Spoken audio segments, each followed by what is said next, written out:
Oscars, Oscars, Oscars, Oscars. We're back for our wrap-up show. Welcome to Hollywood Breaks. Hey, I have to say, I think Jimmy Kimmel did a pretty good job of this year. It was he kept it lively, kept it fun, the show was going.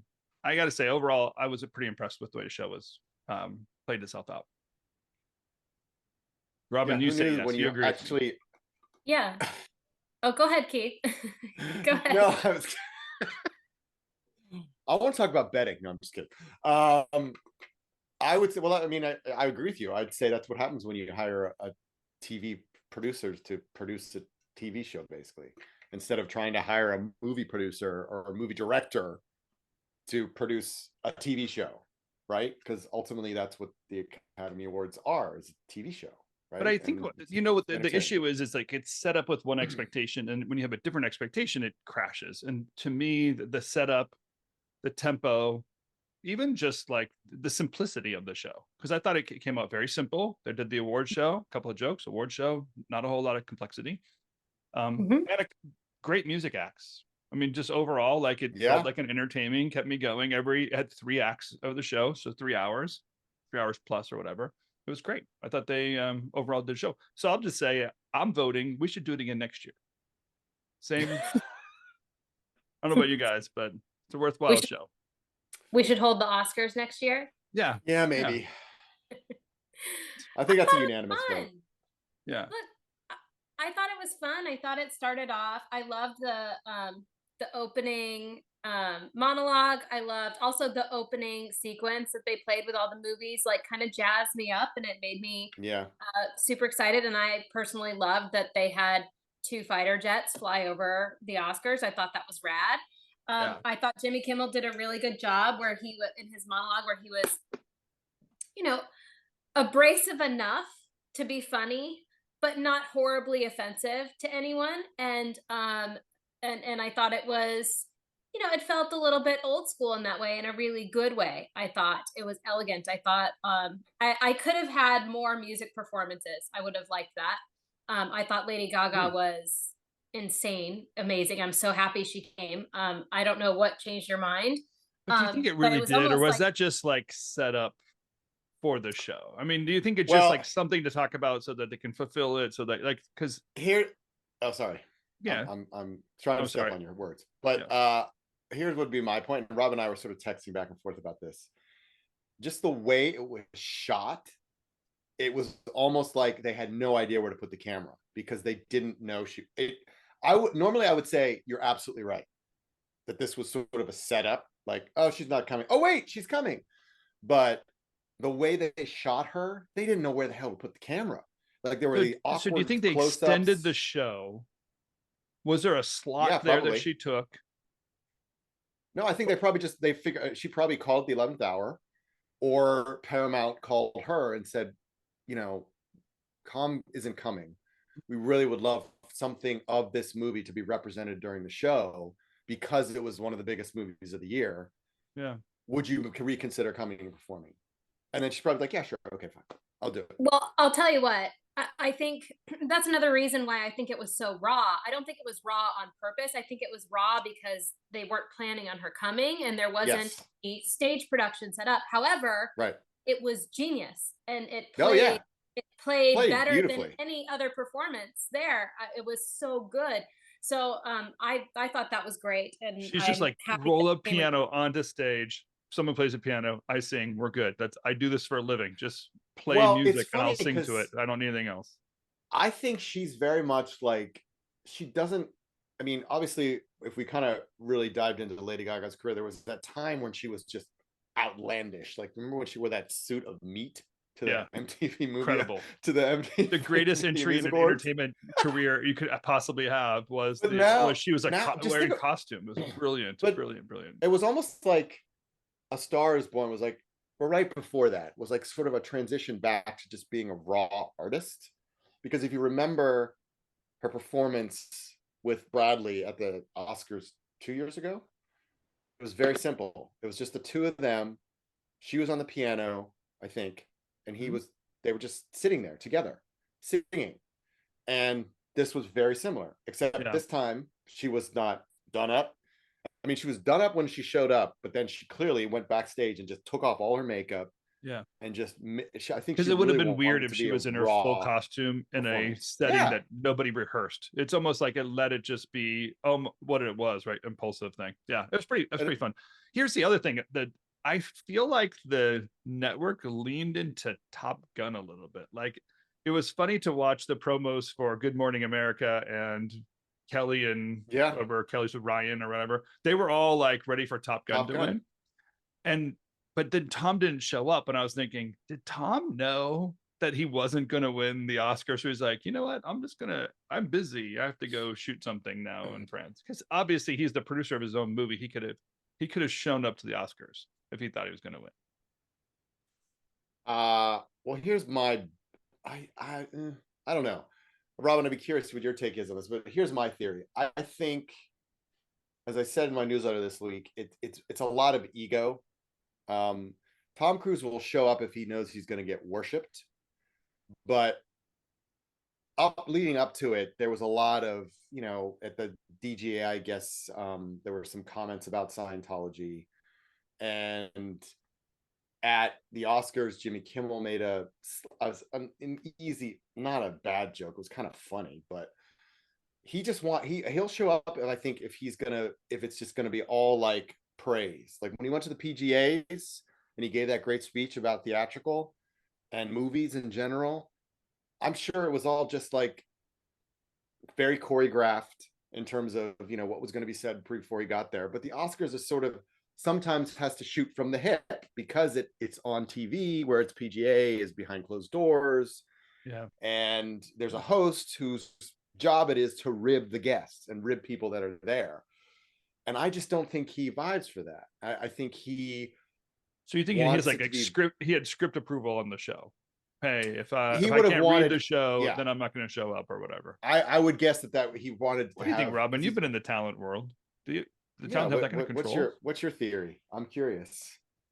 Well, I mean, look, I don't know. I think there's a lot of actors. I don't know that this is Tom or not, but there's a lot of actors or directors who also just don't put a lot of emphasis on these award shows in any way. They don't care as much as everybody else does. Like the PGA thing was specifically honoring him, right? Yeah. Like he's getting an award, like he's getting there's a lifetime achievement kind of thing that he's coming to talk to, and that he absolutely should show up for that, right? In this case, it's like, do I cost the cast and crew of my movie that I'm currently shooting, huge budget movie right now, because if you push that off for a day or two, that could be millions of dollars wasted, and whatever your plans are and how you're trying to shoot.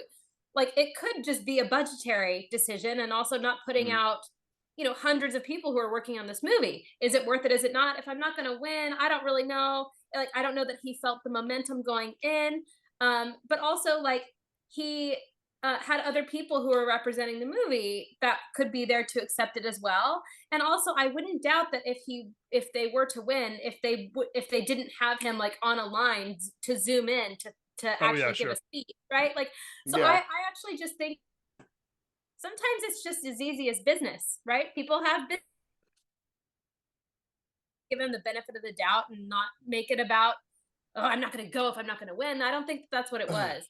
I don't think it's like that for a lot of people. People have lives outside of the Oscars too, and I think that might be what this is. I would agree with that if it was the Globes or like the VMAs.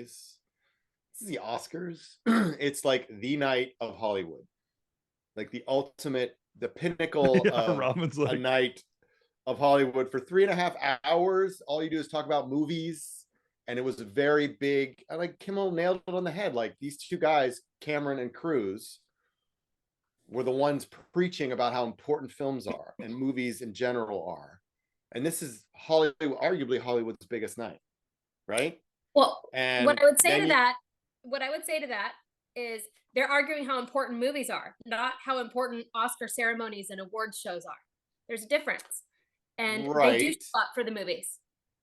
But it was more about a celebration of movies. Now, listen, if both of them had shown up, it's the promotion of movies for sure. Yeah, I could have seen the show become more about the theatrical experience and movies. Can you imagine if you did like one of those really great effing sizzles that were introduced by Cruise and Cameron on stage together. Yeah, no, that that's would have been awesome. You had Spielberg, Harrison Ford. Can you imagine having Tom Cruise, James Cameron? I mean, the show could have been a loaded moment of something, right? Some kind of exactly. notoriety. That's what I mean. Yeah. And obviously, I mean, the numbers went up. They had about 18 million, which is I mean, it's a lot less than the 46 one Titanic one, but I don't think we're ever but that. Thanks to Top Gun Maverick, though, I swear it was like exactly. It had, curb appeal. Entertainment strategy guy had a great piece about this, rightfully tooting his horn, saying, listen, if you nominate new movies that people actually see, they might actually watch the award show. Yeah. So, I mean, and all right. So then sort of a case overall favorite moment. What's the one where like Kiwai Kwan's speech Yeah. I was in tears the whole time. It was so good, and it was emotional and from the heart, and it was the stuff that I think Americans get so jaded, and like especially these days there's a lot of people so quick to jump on all the horrible things about America, but I loved his speech in that he, I came here on a boat and spent a year in a refugee camp, and now I'm on the biggest stage in the world winning an Oscar. This is the American dream. Oh, just give me chills. Totally. Right. Yeah. It was so special. And it was like, also like for all of us Americans, we need to shut up and not take so much for granted and just be so grateful. Like, I just thought it was such a wonderful thing. And then when he hugged Harrison Ford at the end, it was, I mean, come on. It was perfect moment. Perfect. There was a meme going around of his shot from Indiana Jones and Temple of Doom when Short Round and Indy are hugging, and then transposed with Kiwai Kwan and Harrison Ford hugging on stage. Yeah. But it was also great when he thanked Chunk in his speech, which was awesome. Yes. My Goonie for life. That was amazing. Such a better pedestal. 80s kid, that was a great moment. Yeah, such a better pedestal than the preaching at us about Ukraine or something like that, which is just something that's contemporary and on everyone's mind. Instead of saying like, no, this is who I am, this is what's important. I'm trying to remember who the other person was talking about. I think it was Mothers Everywhere. This is for Mothers Everywhere. Was that Best Actress? Michelle Yao. Michelle Yao. Yeah, I think she thanks her mother. Yeah. Yeah, and Mothers Everywhere, right? It's this idea of, hey, the role I played was a mother who was going through something, and this is a reference to Mothers Everywhere. Such a better pedestal. Just such a greater way of using the momentum, what they're recognized for, the importance of the role, importance of the person.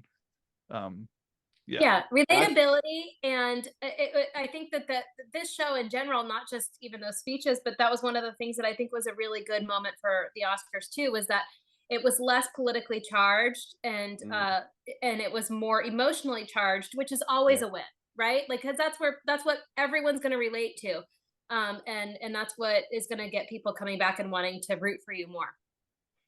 Yeah, excellent. All right, so the greatest moment, that was great. How about biggest surprise? Was there one? I think mine was Jamie Lee Curtis. I was kind of rooting for her, but I didn't really know.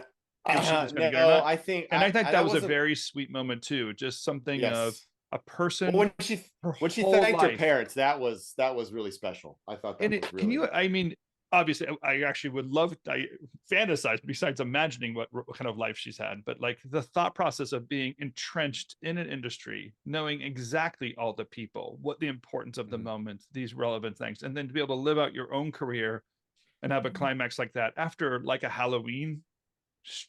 Sometimes you have to be starting in a genre picture like Halloween. And that, well, I mean, she thanked all her fans and all the people that have worked on all those genre films that she's been in over the years. Yeah. And I mean, she's a legend. She really is. She's been around forever and she's been working forever. She's born into the industry, and it's phenomenal what she's been able to achieve over the course of the last. Well, that's what it's recognize her as a legend is what this moment made her the legend we can recognize, because otherwise we wouldn't be talking about her. We would have, have been waiting for that moment. So, yeah. Yeah, I think that that award, like, I think I said it last week too, where it was a toss up between her and Angela Yeah. Bassett, I thought. And so I wasn't surprised if either one of them was going to take it, just because I feel like so everyone you talked to just was either super opinionated about Jamie Lee or super opinionated about Angela. So it was like it was those two for sure. But yeah, her speech was quirky as you love Jamie Lee Curtis to be in the perfect kind of way, and she's like so grounded, you know, for a movie star and for the legend that she is. Like I feel like everybody just kind of can relate to her, and yeah, when she Yep. thanked or when she looked up and said that both of her Thanks to her parents were parents. nominated, and now Yep. she's here and I just won an Oscar. It was beautiful. It was a really So nice amazing. moment. Yes. So amazing. Yeah, but I don't think there were love it. any surprises. Honestly, I don't. I mean, it No, all kind of I kind of liked the went show how we. because I'll even say like, so best visual effects Avatar totally makes sense to me. I think that, All Quiet on the Western Front recognized somewhere. So best international feature film. It's actually appropriate and fitting because I thought again, like they made a good film. Yeah. Rob, and I actually took away what you said last week, which was really interesting because I think you're right. It's like, oh, AI kind of did make it, right? It was a little platformy, Netflix platformy. But the way, and by the way, I think they will also win best cinematographer, right? Or cinematography. So that is the experience I had with that film. It's just a film, a beautiful film with all the pieces that you need to, whatever. And then I want to say, I think best director might have been the one that we were probably guessing who would walk away with best director. Yeah, I was a little disappointed just because I really wanted Steven to win that, and but I wasn't surprised that the Daniels took it, just especially with the way that the night was going at that point. Yeah, like, the way the night was shifting. You felt I would say the one surprise I would say was best song. That was I thought Rihanna had that locked up, especially by the way the crowd reacted to The Room, and just from reading Twitter and how everyone was like, "Oh my god, it was amazing!" And then the people that are actually in the room like, "Oh, you should have heard it in the room; it was even better." So I thought for sure that she had it basically locked up, and then RRR comes out of. That one was a surprise for me, honestly. Yeah, I didn't expect them to win that, but the speech was phenomenal. His acceptance speech was great, but what he sang, it was so brilliant. Yeah, he sang, and then he said he grew up listening to the Carpenters. Is that what he said? Yeah, the Carpenters. He sang his acceptance speech to a Carpenter song. Yeah. I mean, that was great. Those are the kind of moments that make the award show memorable. Is moments like that, and moments like Ki-Hwan Kwan hugging Harrison Ford, thanking Chunk and Jamie Lee Curtis, and thanking her parents. Like things like that are what make those shows memorable versus getting up and saying getting political and all that kind of stuff, and just being happy in the moment and being appreciative of this great moment you get to share in your life, and and just enjoying it for what it is, and being having the attitude of gratitude, to be a little corny, but I mean that makes all the difference. I now that I'm sitting here thinking about it, I did have a surprise in the show, and which was the Little Mermaid promo in show, right? Which I was like, in show, which I thought, this is kind of one of the perks of ABC being a Disney company. They, this is it. This is the synergy at its best, like where that would cost a fortune for any other studio to be able to do an in-show promotion like that. They're able to do that because they're under the same umbrella. So, and that's also why, I mean, look, I love the Disney reel, the 100 Years reel, but that was released months ago. So when I saw it again on the show, I went, oh, what a great opportunity to show it again, but it's kind of old. And then I realized when they did the Little Mermaid promo that was what they were leading into, and they're celebrating it. And then you start to see the Netflix reel, and then you saw the Warner Brothers reel outside of the show, but Warner Brothers I think was in show too. Warner Brothers was in show, yeah. Warner Brothers was in show too, but Netflix had one, and Paramount and Showtime, Paramount Plus and Showtime, had one outside of the show. So everyone was kind of doing stuff. I like seeing that because I like seeing the celebration of movies, and there's what better opportunity to promote it than on a show that, like you said, celebrates movies, right? But it did feel inorganic, and I mean, what's funny is fun. I don't know if you guys remember the Snow White incident with Rob Lowe. Oh where yes. It kind of was a throwback to like when you bring in a Disney character into show, you're like, there's a little bit of a recall, but I think that's long enough. It was 30 years ago I now. thought of So, that. That's funny. I but thought about that too, if Tim. I yeah, remembered that. to remind people, they decided to use Snow White as a character inside the Oscars without getting permission from Disney to do so. So there was a little bit of an issue of having Snow White dating Rob Lowe in the show without Disney's issue. Right. And apparently those directors and producers never were allowed back into the Academy again. It was like the end of a lot of people's careers. I think even Rob Lowe's career on stage at the Oscars might have been yeah. I mean, here's what I would say. I 100% agree with Robin. I think, it's a celebration of movies, so why not promote the movies? Now, from what I read, Disney was charging $7 to $10 million to run a promo like that, and obviously ABC will pay Disney, but it's like they're paying themselves, so it's really a wash. Or Disney pays. But at the same time, it was very organic, and they didn't play it in the theater. So they had Melissa McCarthy and young lady whose name escapes me comes out to introduce it, and then it just cut to black, and then it went to the commercial, and it just think how much better it would have been if they had cut back and everyone started applauding. Like you pull back and you see it wrapping on the screen, on the big screen on the stage, and then everyone starts applauding. I have a feeling I have a feeling there's like an Academy, you can't pierce that veil, and it played like it was in show, but I'm sure there was a criteria of what the show is and what isn't, that the lawyers are resting on that line, because you can't pierce that veil. Maybe. I'm with you guys. I think that original song, but what's fun about original song, RRR, is being recognized. Kevin Getz said it was one of his top films of the year. So movies, yeah. To me, overall, the entire show played out in recognizing everyone's hard work, including Top Gun did get best sound, which also makes sense. Totally fits into that realm. Right. Yeah. Black Panther did get recognized for best costume design. Absolutely makes sense. There's so many things that they could have been recognized for, but can we also celebrate that the costume designer is also, she's been nominated 4 times for an Oscar, and she's won 2, which makes her the most decorated Black woman in any category for winning an Oscar, which is phenomenal. Absolutely. Both of her wins were for Black Panther also. That's awesome. And then Guillermo del Toro's Pinocchio, again, very obvious win, very favored going into it, but well deserved. Incredible film. His vision, putting his vision in stop motion, which has such a gorgeous palette and a clear understanding of how to tell a story in that way. So loved it.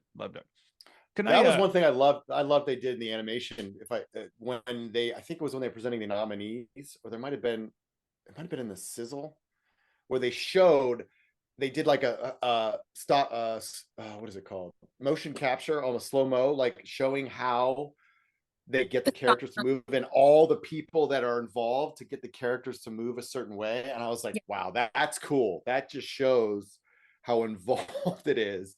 And for Guillermo to get up and say, don't forget animation. And animation is just as important as an art form as like a live action film. And that's always great. Anytime an artist like him, because he's done a lot of movies that sort of, he's just so, the way he builds his worlds is just so impressive, and he's a master at it. And it's like to give him the tools that you get in animation. I mean, it's great to have someone like him standing up and saying, don't forget animation, and look at what we were able to achieve here. So let's not just completely forget about it and go back to our usual live action. What do you say, Robin?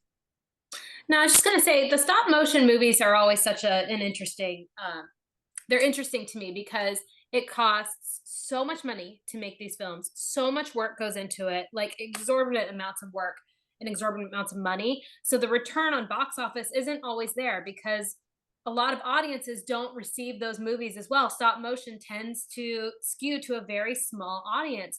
So I think having Netflix be the partner was actually a fantastic partner because they're going to come in and pay up front. It's streaming. It takes all the weight off of the box office. But it for the future, just in general, this is separate from Oscars because they always are going to get recognized, and they should for all the reasons that we've discussed. But from a box office standpoint, if I were in stop motion, if I were the Leicas of the world, if I were a lot of these other companies, or if anyone else wants to go do, if Guillermo wants to make another stop motion movie, or whoever wants to make one, streaming might be where it's at. In terms of being able to get it made and then being able to put it out without having all the pressure at the box office, that it takes. So, anyways, I digress. That was just kind of an No, off I think topic. my kids actually saw this, went to the Met, and they have the artwork or the characters at the Met as an art piece. And it's very much that. It's like a hands-on, actually hand-built, clearly something that is a losing art to a digital world. But to have someone taking that effort put in, it was absolutely beautiful. I think John Williams not winning was probably one. I kind of just felt like it's John Williams. Yeah, I mean, how cool would it have been to watch 90-year-old John Williams get up and accept an Oscar? I mean, that would have been awesome. And I think it was All Quiet on the Western Front, I think, got it instead, which again, yes, the package was good. I'm not going to say it's not, but it was good. It was very Trent Reznor like, right? That kind of haunting. But yeah, I wanted John Williams to win too. Yeah, interesting. Makes you wonder how the votes stacked up when it comes to that. Like, because when votes are split, sometimes the person you would imagine winning doesn't quite get there. And if Everything Everywhere All at Once, or as Keith likes to call it, EIEIO. That's not what I like to call it. That's what it's called. That's what people call it. I think it's called something else. You. EEAAO, whatever. No, it's EEAAO. That's how they refer to it now. Old McDonald. Because it's more or less because people don't want to have to type it out every time they talk about the movie. So. I just call it Everything Everywhere, and everything everywhere. That's what I think. Yeah, Everything Everywhere. Yeah. And I'll also say, like, couldn't somebody have coached Brendan Fraser on how to speak? I mean, come on, you're about ready to win an Oscar. You just spend 2 weeks practicing speaking. He's always been a weird dude, man. I mean, I'm not. I know, but you're going to win an Oscar. Gave the weirdest speech of the night. This is a clip that could last forever. I like it because it's authentic to who he is. I like that they're not coached. That is true. I don't think they should be. I think they should be able to get out there, and that's the moment where they're getting an award and they can jump on a couch if they want to. They can do it if they want. There's also some theory that you don't want to jinx it by practicing it. That's another theory. And I could see actors being that type that are very much like, no, I don't want to do it because I don't want to jinx it. I don't want to put that juju out there that I'm assuming I'm going to win, especially in Best Actor, where it was, there was no definitive winner. Like, it was pretty much open field. I get it. Here, I'm just thinking, if I'm his manager, right? I love what he said, by the way. It's not what he said that people think very appropriate. It was very sweet. I'm with you, Robin. Very genuine. It's just that you're about to, when you win the Oscar, you're also actually pitching your next movie too. You win Best Actor. You have a possible streak of films you can stack afterwards. You kind of got to be ready for, like, is this person stable? And when you come across a little bit unstable, you're like, good job. Good luck with your career. And you move on, right? Really? How many people actually, no, nobody ever thinks like, I'm going to work with this actor because they're really stable. Yeah. I mean, come on. There's an opportunity, let's say. I think Brendan Fraser is going to be just fine. And I think America loves him, and America can't wait to see him again in something. So it almost doesn't matter what he says. Like, I don't think it'll be, one of my favorites, you guys are reminding me when you mentioned like speeches that are actually rehearsed. And one of my favorite ones was the Globes when Steve Carell won. This was years ago. And he got up and he read his wife's speech, who wrote for it. Yes, I remember that. Yeah, he had his wife. He was like, well, I didn't write a speech, but in case I won, my wife wrote one for me. And he like pulls it out. He's like, so I'm just going to read what she wrote. I want to thank my wife for being the most beautiful woman in the room. I want to thank her for like bearing my children and going through hours of pain. And like, it was just so funny. And it was so great. It was, anyways. Yes, that was a genuine moment. Yeah, those are good moments like that. Yes. Well, it's definitely like Cuba Gooding Jr. year, where like the best supporting actor upstages all the other actor careers. And what's his name? The one-arm push-up guy, best supporting actor. Oh, Jack Palance. Jack Yeah, Palance, for yeah. City Slickers. Yeah. Yeah, that's one of those nights where you knew Kiwa Kwan is going to basically kill the show from the very beginning. Warmed us all up, had the perfect speech at the very beginning, and what are we going to do from that point on? Just live the momentum forward. So yeah, great show like that way. the whole show. I think it's time for a great beginning, and then it drug on for in the middle, and then Yeah. the end. It felt a little long, but it was still a good show, and there were no big incidents. None. When are they going to make the Goonies sequel? That's what I want to know. Oh, you think so? Yeah. Come on. I mean, there's momentum. I mean, can you imagine that movie would be awesome? Get all of them together again? I think they're all still, well, the mother who played the villain is gone, unfortunately. Listen to Keith. He's like reminiscing. Keith, it was the 80s. It's a long time ago. People don't really care. Great anymore. movie, Tim. Come on. It was there's a lot And of the 80s music movies was I would great. never show my kids today that I thought were great movies in the 80s. Goonies never say die, Tim. Yes. Thank you, Robin. Thank you very much. Right. It'll be a doubleheader Goonies with Bill never and say Ted's die. excellent funeral Well, or whatever. That was not screaming for a sequel. Come on. All It was right. not. It was not. Well, I appreciate you guys. I think you overall did pretty good score-wise. I added up all the score, and Robin, you totally won. I'm just gonna say. Well, I'm sure she bet on it too, so I'm sure she's got some cash this week. I did not bet on the Oscars. Just March Madness. I'll say if you're watching this episode and you didn't watch the episode before, Robin did an excellent job of really actually explaining why people should win each of the episode things. And many times when watching it, I kept thinking, oh yeah, Robin totally said this is why that person should win or not win. Or you actually never said why someone shouldn't win. You kind of just explained why each person nominated had the opportunity of winning. It was really, really great. So going into it, I was prepared and ready to root for anybody, and it was a great show for me because of it. Yeah. Thanks for Wow. that. No, it was fun. High It was. praise. Yeah, I know. I don't even know what to say. No, it was really nice. This is me look, just pitching you. Could you replace Keith on a weekly? yeah. I'm tired of talking to this guy. You're much more entertaining. No, it was really great. It was really great. I think it was, I think everyone felt the momentum of everything everywhere all at once. But I think the point that I was trying to make is that doesn't always matter. And if history tells us anything, especially at the Oscars, it doesn't always matter in terms of who wins and who doesn't and how the Academy thinks in this year. But this year it did, right? Like they still had the momentum and they still took everything everywhere, all everywhere, all at once. Well, you guys are wonderful. Thanks, Robin, Yes, for being part of these last two episodes. And we'll find another good reason to have you back on a regular basis so that we can learn more about the deep thoughts of. Maybe we should do right during the Elite Eight, you can tell us what the good bets are before the Final Four. Yeah, there you go.